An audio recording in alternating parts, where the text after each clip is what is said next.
Hey everyone, it's Jon Edlin and welcome to another Tuesday Tornado Tips. It's August 18th and today we're going to go back to the archives again like we've been doing in August. I've been just enjoying being out here in the hot August weather here in Kansas, but not, doing long Tornado Tuesday tips like I've done in the past, and just kind of going back to times when I was in the studio doing some teaching, and I found a section that I think you'll find really interesting for this Tuesday Tornado Tips, especially if you've been in a tornado or if you know somebody who's in a tornado. Send them this clip because this is how I felt after I was hit by the tornado, kind of that brain fog and really just trying to figure out what is going on, what are the next steps. And so let's jump right into that right now.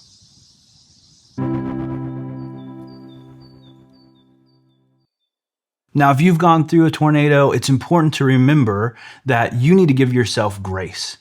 Because of just like what I talked about, you're going to be in a mental fog and it's going to be hard to make decisions. But what you have to do is decide, what is the biggest decision I have to make? For me, I had to make the decision of where's my family going to sleep that night. So we had to get a hotel. And that was hard to do. It was hard, honestly, to call the hotel and to book the room just because of the mental state I was in. But I did it. And then you take that and then you move on to the next thing, and you move on to the next right thing and the next right thing and the next right thing. And you reach out to people who you know can kind of be your brain and help you with those decisions. Where I remember my friend Chandler, I had booked the hotel room and I said, okay, now what? And he's like, okay, well, we need to get your family new clothes. So let's go to Target and get you guys some clothes that you can wear for the next 2 or 3 days, and get a suitcase to put those in because everything's gone.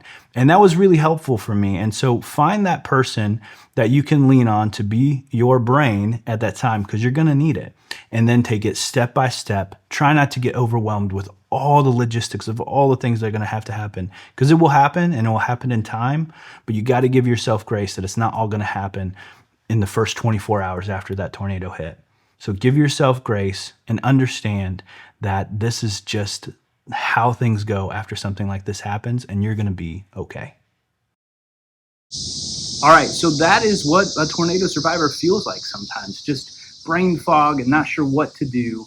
And so make sure that if you know somebody who's been through a tornado, give them grace. If you've been through a tornado, give yourself grace. It's really hard to pick up the pieces and know what's next, but just take it a day at a time. There have been over 900 tornadoes this season. That's a lot of people who've been affected by a tornado. So please make sure that you're prepared for the next tornado, and make sure that you're helping out the communities that have been affected by a tornado. Make sure if you've been hit by a tornado that you're getting counseling and that you're getting the help that you need. I'll be back next Tuesday for another Tuesday Tornado Tips, probably going back into the archives one more time in August, and then in September we'll shake things up a little bit more. Thanks for watching.